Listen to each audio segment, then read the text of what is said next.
제가 여러분에게 아름다운 시간, 아름다운 공간, 아름다운 흔적을 말했는데 하나님께서는 이 땅을 창조하시고 보시기에 좋았더라. 그리고 사람을 창조하신 후에는 보시기에 심히 좋았더라. It was very good. 너무 좋았더라. 이렇게 말씀. 그러니까 여러분 존재 자체로만도 하나님은 기뻐하시는데, 그래서 여러분은 하나님이 보시기에 좋은, 아름다운, 멋진 분들이라고 저는 생각합니다. 지난주에 The Day, 그날이라는 제목으로 여러분과 말씀을 나눴죠. 그날, Jesus Second Coming, 예수님 다시 오시는 그날, 재림하시는 그날, 어쩌면 인류의 종말일 수 있고 개인의 종말일 수 있는 그날, 어떤 사람에게는 끔찍한 날일 수 있지만 우리에게는 구원의 날, 천국과 영생을 허락받는 날, 사실은 기대하고 사모할 수 있는 그날이잖아요.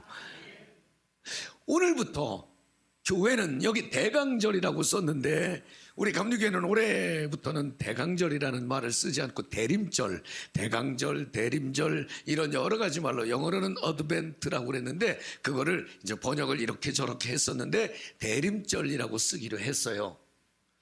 대림절, 예수님께서 이 땅에 오심을 기다리는 이 절기에는 중요한 것은 하나님의 아들 예수 그리스도께서 육신의 옷을 입고 이 땅에 오셨다는 것을 의미하고, 두 번째는 그 예수 그리스도를 모두가 기쁨으로 영접해야 한다는 의미가 있습니다. 더 나아가서 마치 혼인을 앞둔 신랑 신부, 특별히 이제 성경에는 신부가 신랑을 맞이하는 것처럼 단장을 하는, 그러니까 우리는 경건과 거룩함의 옷을 입고 내 안에 오실 주님을 기다리는 기간이 이 대림절이라고 하는 것입니다. 무엇보다 우리를 위해, 인류를 위해 오신 주님이지만 사실은 나를 위해 오신 나의 그리스도로 맞이하는 시간이 이 대림절이어야 할 것입니다. 세상엔 두 종류의 사람이 있습니다. 희망을 보는 사람과 절망을 보는 사람입니다. 오늘 대림절의 첫 번째 초에 불을 켰죠. 이 강단에는 4개의 초가 있습니다. 그런데 오늘은 초를 하나만 밝혔습니다. 매주 의미가 있는 초에 불을 붙이는데 오늘 붙인 초의 의미는 기다림과 소망의 촛불을 켜고, 그러니까 이 한 주간은 나를 구원해서 나를 살려주시고 내게 영생의 복을 주신 그 희망, 예수를 기다리는 희망과 기다림으로 한 주간을 살아내는 그 달인데, 그 한 주간인데 여러분의 눈에 절망보다는 희망이 많이 보이는 한 주간이 되기를 소망합니다. 성경엔 우리에게는 믿음과 소망과 사랑, 그 소망이라는 말, 희망이라는 말, 우리가 삶을 살아가는데 가장 필요한 것 3가지 중에 하나가 믿음과 소망과 사랑.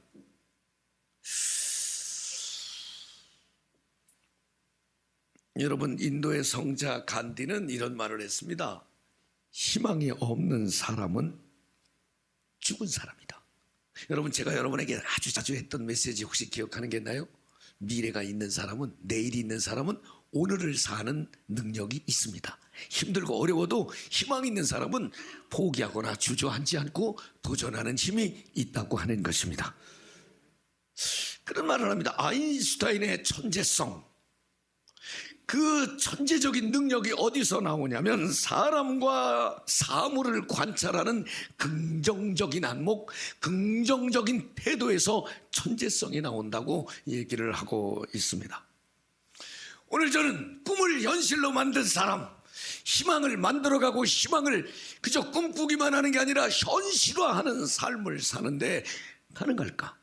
우리에게 희망을 말하고 가능성을 말하는 일이 가능할까? 가능하죠. 왜?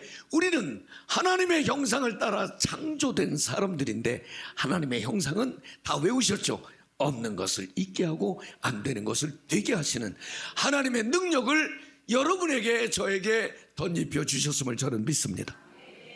그래서 희망을 보고 희망을 찾고 희망을 기대하고 그래서 열매를 만들어가는 삶이 이번 한 주간 동안 여러분의 가슴에 뜨거워지시기를 소망합니다.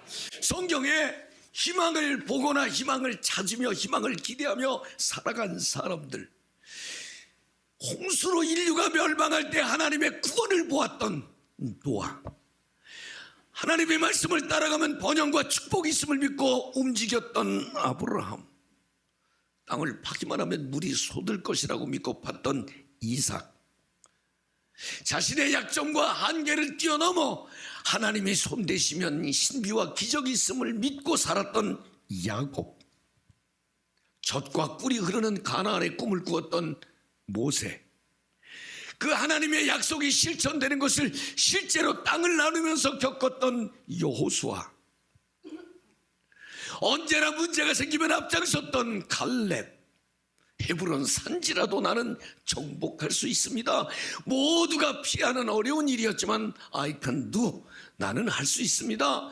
그리고 85세에 헤브론을 정복했던 갈렙, 제단을 쌓아놓고 하늘에서 불이 떨어지기를 기도했던 엘리야, 불이 떨어진 후에 3년 6개월 동안 가물었던 하늘에서 비가 내리도록 기도하고 7번이나 머리를 무릎 박사에 놓고 기도하고 산에 가봐라, 산에 가봐라, 산에 가봐라.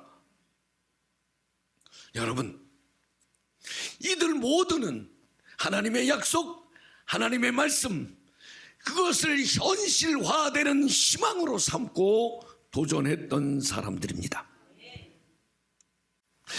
예수님의 12 제자들은 배와 그물을 버려두고, 배가 있어야, 그물이 있어야 먹고 살고 배가 있으면 살만한 사람인데 그것을 버려두고 예수님을 따라갔습니다. 왜냐하면 예수님을 따라가는 일이 훨씬 더 귀한 가치가 있다고 믿었기 때문에, 예수는 생명이고 복음은 능력이기 때문에 그들은 가차없이 주님을 향한, 미래를 향한 걸음을 걸었습니다. 지난 금요일날 저녁에 사도 바울에 관한 말씀을 나누면서 바울이 그렇게 말합니다. 나 매 맞았어요. 나 깜빵 갔어요. 나 굉장히 많은 배신을 당하고 오해를 받고 나 정말 힘들고 어려운 삶을 살았어요. 자기를 비난하던 그런 사람들에게 나 이 정도로 힘들고 어렵게 살았습니다. 그런데 그것이 나를 낙심하게 하거나 절망하게 하는 게 아니라, 나는 주님의 남은 고난이 있다면 내가 다 짊어지기를 원합니다. 왜냐하면 예수 이름이 닿는 곳에 사람이 살아나고 땅이 살아나고 문화가 살아나기 때문에 살리는 귀한 일에 나는 도전하고 싶습니다. 언제나 희망을 본 사람들은요, 힘들고 어려움도 잘 견뎌냈어요. 그런데 희망을 보지 못하고 절망을 보는 사람들이 있죠. 누굽니까? 예를 들면 출애굽해서 가나안 땅에 갈 때 광야에 머물렀던 출애굽 1세대. 여러분, 성경에 여러 가지 신비와 기적 굉장히 많지만, 하나님께서 내 백성 데리고 가나안 땅에 가라, 그러면 거기서 젖과 꿀이 흐르고 폼나는 삶을 살겠다, 하나님의 약속을 붙잡고 나온 사람들 장정만 60만 명이, 두 사람 빼놓고 59만 9,998명이 광야에서 죽었어요. 다 죽었어. 도대체 이런 일이 어디 있단 말입니까? 하나님이 선포하셨는데도 그 약속을 받지 못하고 누리지 못한 일이 웬일이란 말입니까? 왜 그랬습니까? 그들은 가나안의 희망을 보지 못했습니다. 그냥 현실적인 어려움 때문에 원망하고 불평하고 과거만 돌아보다가 광야에서 모두 목숨을 잃고 말았습니다. 여러분, 우리는 신앙생활을 하고 있죠. 교회에서 쓰는 용어들이 주로 뭐죠? 믿음, 기도, 소원, 꿈, 이런 말들은 모두 희망의 언어 아닙니까? 희망을 잡는 메시지들 아닙니까?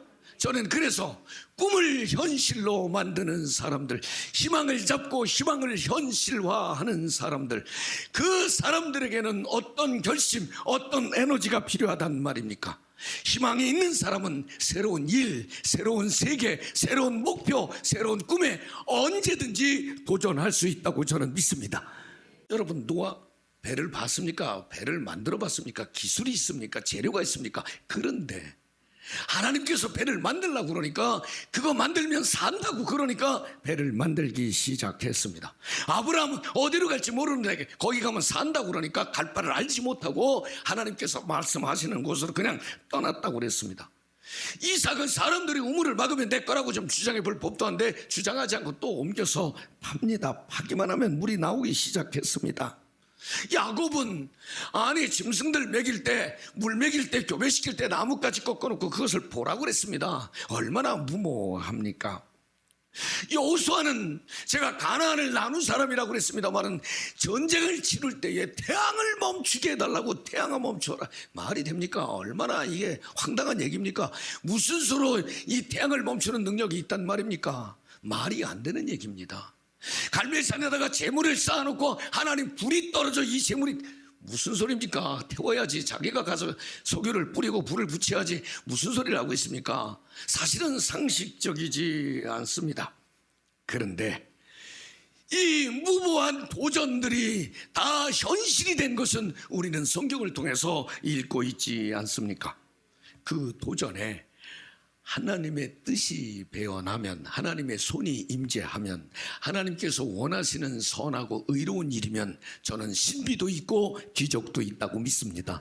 희망을 가진 사람은 그래서 하나님의 신비, 하나님의 기적, 하나님의 도움을 보는 눈들이 열리시기를 소망합니다. 여러 차례 여러분에게 나온 긍정의 메시지 가운데 열왕기하 7장에 보니까 이스라엘의 아람 나라가 쳐들어왔을 때에 사마리아 성이 완전히 포위가 됐다고 그랬습니다. 여러분 지금 어쩌면 그때하고 지금하고 중동에 정반대의 현상이 일어나는지, 지금 이스라엘이 팔레스타인 그 가자 지구를 완전히 봉쇄해서 아무것도 못 들어가게 하잖아요. 그저 비상식량이나 물이나 연료를 줘야 병원에 인큐베이터, 산소호흡기 이런 거 돌려서 환자들 고쳐야 되는데 아예 그 연료가 들어가면 뭐 군인들한테 간다 그래서 그런 것도 못 들어가게 완전히 가자지구를 포위하고 있잖아요. 그게 얼마나 무서운 일인지 보고 있잖아요. 그때는 이스라엘이 포위를 당했고 지금은 이스라엘이 포위를 하고 있는 상황만 다를 뿐입니다. 많은 사람들이 죽어나 자빠져가는 그런 상황입니다. 먹을 게 떨어지니까 자신의 자식을 잡아먹는 일까지 벌어졌다고 그랬습니다. 그때에 왕은 아니 목사가 뭐하고 있느냐고 엘리사 때문에 이런 일이 일어났다고 엘리사를 비난했습니다. 엘리사를 해치려 들었습니다. 엘리사는 왕이시여 걱정하지 마십시오. 내일 이맘때면 우리는 일상으로 돌아갈 겁니다. 그때는 비둘기 똥도 사 먹고 나귀 머리도 사 먹고 사람이 먹을 수 없는 걸 돈을 많이 주고 사 먹어야 하는 때인데 내일이면 다 해소됩니다. 이렇게 말을 했습니다. 그때 왕의 신하 한 사람이 옆에 있다가 여보세요, 지금 굶어 죽는 판인데 내일 정상으로 돌아간다고요? 하나님이 아무리 능력이 있어도 하늘에 창문을 내서 쏟아 부은들 그 일이 가능하겠습니까? 왜 말도 안 되는 얘기를 하십니까? 그런 뜻이죠. 그러면 나처럼 착한 사람이었으면 믿어봐요. 아이 그 뭘 안 믿으려고 애써 믿어줬다가 먹지. 내가 아마 그랬을 것 같아요. 그런데 엘리사는 그렇게 말하지 않았어요. 내일 이맘때 이 일을 네 눈으로 똑바로 보거니와 너는 못 먹을 거야. 무서운 얘기입니다. 다른 사람들은 다 먹고 사는데 너는 죽을 거야. 그때에 그 바로 밑에 성경을 읽어나면 4명의 나병 환자가 다 굶어 죽는 판이니까 자신도 굶어 죽게 생겼는데 야 아람 진영에 가면 먹을 게 있다는데 우리 거기 가서 좀 구걸을 해볼까? 여기서 죽으나 가다 죽으나 가서 죽으나 뭐 여긴 아무것도 없는 게 분명하니까 가자. 그리고 4명의 환자가 아람 진영에 갔습니다. 얻어먹으러 갔는데 이게 웬일입니까? 얻어먹는 게 아니고 다 먹게 주워 먹게 생겼습니다. 그 군인들이 아람 군인들이 한 사람도 없었습니다. 성경엔 그 사람들에게 환청이 들려서 말발굽 소리가 들리고 군인들의 함성이 들리고 환청이 들려서 이 아람 군인이 혼비백산에서 도망을 갔는데 모든 자신들의 것들을 그냥 놓고 몸만 빠져서 도망을 갔습니다. 다 놓고 갔습니다. 먹을 거 놓고 갔습니다. 시간 먹었습니다. 먹다가 아이고 나만 배고픈 게 아니고 우리 동네에 저 많은 사람들이 배가 고픈데 야 우리가 못된 거 아니야? 우리의 행위가 선치 못하니 그리고 달려가서 그 기쁜 소식을 알렸습니다. 여러분, 그냥 잊지 않고 새로운 일에, 가능성에, 목표에 누군가가 도전하면은요, 도전하는 그 사람만 사는 게 아니라 그 사람은 다른 사람까지, 주변까지도 살리는 힘을 얻는다고 저는 믿습니다. 여러분뿐만 아니라 여러분 주변도 복받는 일이 있을 것입니다. 여러분 일상에서 저를 한번 따라 하실까요? 희망을 품고, 희망을 키우고, 희망을 말하고, 희망에 도전하라. 부정적인 말을 하는 사람 말대로 됐습니다.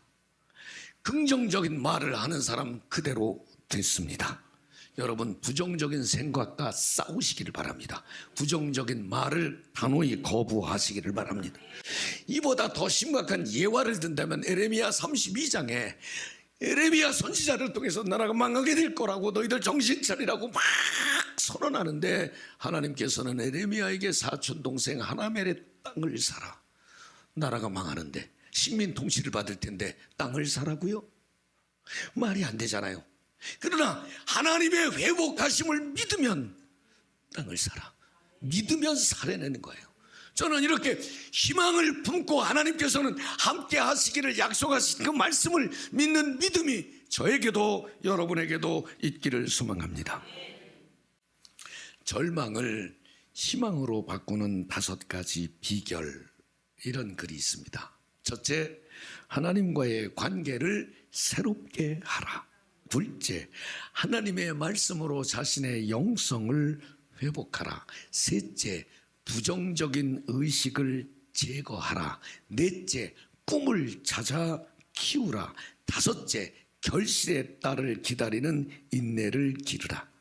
예수님을 만났던 사람들은요, 대체로 많이 아프고 많이 힘든 사람들이었습니다. 그러나 그 옷에 손만 대어도 나으리라는 확신을 가졌던 사람 그대로 됐죠. 선생님, 오시지 말고 말씀만 하셔도 하인이 낫겠습니다. 그대로 됐죠. 주인의 상에서 떨어지는 부스러기라도 먹어야 되지 않습니까? 그대로 됐죠. 모두 주님의 약속의 말씀을 믿고 그 희망이 현실화될 것을 기대했던 사람들에게는 오늘 간증으로 남아있는 것입니다. 나는 여러분에게 이런 안목이 열리기를 소망합니다. 두 번째는요, 그러나 희망을 현실화하는 데는요, 그냥 저절로 이루어지는 법은 없습니다. 희망, 꿈, 이것이 현실화되기까지는 그에 합당한 대가를 지불해야만 하는 것입니다. 여러분, 우리는 값없이 구원을 받았습니다. 공짜로 구원을 받았다고 말합니다. 내 행위나 내 공로나 내 선행이 아니기 때문에 그렇습니다. 그러나 여러분, 정말 공짜인가요? 아니잖아요. 나의 죄값은 하나님이 지불하셨잖아요. 하나님이 당신의 아들 예수 그리스도를 십자가 위에서 그 죄를 짊어지고 물과 피를 쏟고 죽으시기까지 하시면서 내 죄값을 지불하셨잖아요. 그죠? 공짜가 아닌 거예요. 하나님께서 대가를 지불하셔서 저와 여러분은 구원을 받은 사람들입니다. 그래서 믿음으로 사는 사람들은 순교의 피를 흘려도 그것을 고귀하게 여겼습니다. 신앙의 꽃은 순교라고 여기면서 산 사람도 있습니다. 바울이 이렇게 말합니다. 내 무지하게 맞았어. 나 깜빵에 여러 번 갔어. 내가 39대 맞는 매를 5번 맞아서 40대 때리면 죽는다는 거예요. 그래서 한 대를 감해주는 매를 내가 5번 맞았어. 채찍으로 3번 맞고 짱돌로 1번 맞고, 내가 강에 빠질 뻔하고 바다에 빠질 뻔하고, 이방 사람들이 나를 죽이려 하고, 심지어는 유대인들, 당신들 동족들이 나를 죽이려 하고, 나 굉장히 힘들고 어려운 시간을 지내서 난 잠도 못 잤고 배고팠고 추웠고 헐벗었고, 나 이런 대가를 지불했어. 왜냐하면 자기를 막 비난하는 사람들에게 이제 항변을 하는 거예요. 자랑하려고 그러는 게 아니고, 나는 그리스도를 위해서 이런 고난을 받았지만 지금도 내게 마음이 있다면, 주님의 남은 고난이 있다면 나는 그것을 내 육체에 채우기를 원하노라. 예수가 너무 귀하기 때문에 내가 어떤 대가를 지불하더라도 나는 감당하기를 원하노라. 그렇게 말하고 있습니다. 여러분, 세상에 공짜가 어디 있단 말입니까? 꿈을 이루고 비전을 이루는데 공짜가 어디 있단 말입니까? 믿음을 지키는데 공짜가 어디 있단 말입니까? 여러분, 교회 와서는 믿음 지키는데 비용도 들지 않고 뭐 어렵지 않아요. 교회 와서 믿음 지키는 건 예배하고 기도하면 되니까. 그러나 세상에 나가서 믿음을 지키는 건 때로는 불이익을 당해야 되고, 때로는 손해를 봐야 되고, 때로는 포기해야 되고, 세상에서 믿음을 지키기 위해서 감내해야 하는 대가는 누구나 다 있는 거 아니겠습니까? 여러분은 희망을 만들어내기 위한 하나님의 약속과 하나님께서 함께 하심에 대한 열매를 만들어내기 위한 대가 지불을 주저하지 말기를 소망합니다. 마지막입니다. 희망을 보는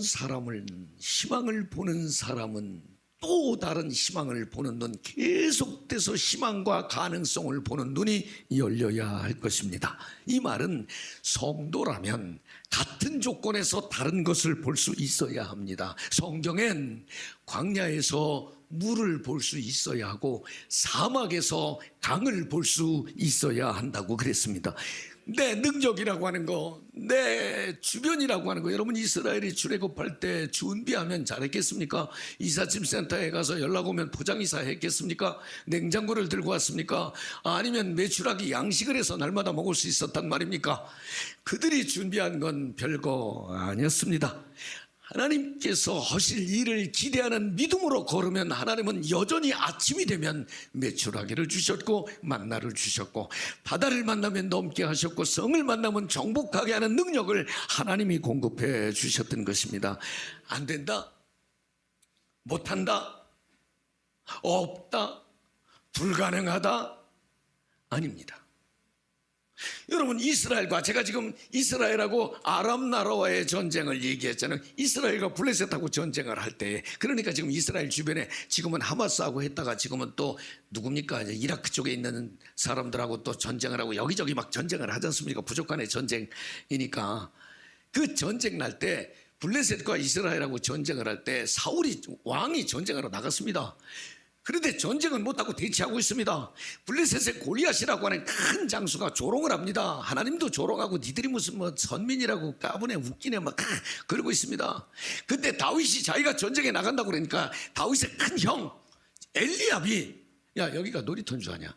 애들이 까불고 있어. 넌 빨리 가 임마. 넌 여기 안 돼. 동생을 말립니다. 전쟁에 나가지 말는.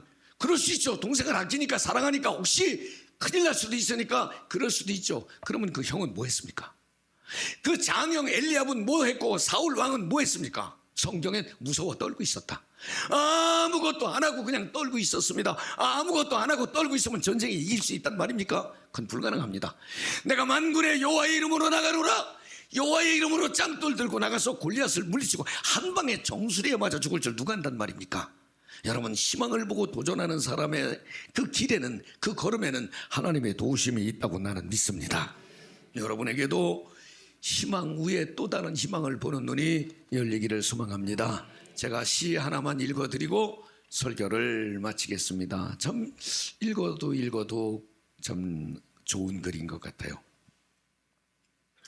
행복의 모습은 불행한 사람의 눈에 보이고, 눈에만 보이고, 죽음의 모습은 병든 사람의 눈에만 보입니다. 잘 들으세요. 웃음소리가 나는 집엔 행복이 와서 들여다보고, 고함소리가 나는 집엔 불행이 와서 들여다본다고 합니다. 받는 기쁨은 짧고 주는 기쁨은 깁니다. 늘 기쁘게 사는 사람은 주는 기쁨을 가진 사람입니다. 넘어지지 않고 달리는 사람에게 사람들은 박수를 보내지는 않습니다. 그러나 넘어졌다 일어나 다시 달리는 사람에게 사람들은 박수를 보냅니다. 삐뚤어진 마음을 바로잡는 이는 똑똑한 사람이고, 삐뚤어진 마음을 그대로 간직하고 있는 이는 어리석은 사람입니다. 황금의 빛이 마음의 어두운 그림자를 만들고, 애욕의 불이 마음의 검은 끄름을 만듭니다. 먹이가 있는 곳에 틀림없이 적이 있으며 영광이 있는 곳에 틀림없이 상처가 있습니다. 이게 여기까지만 쓰면 참 좋은데 그 다음에 두 줄은 조금 좀 이 앞에하고는 다른데 두 줄이 이런 글이 있습니다. 남자는 여자의 생일을 기억하되 나이는 기억하지 말고, 여자는 남자의 용기는 기억하되 실수는 기억하지 말아야 할 것입니다. 요 추가 문서가 더 잘 된 것 같아요. 여러분에게는 희망을 보고 희망을 따라 도전하는 힘이 있기를 소망합니다.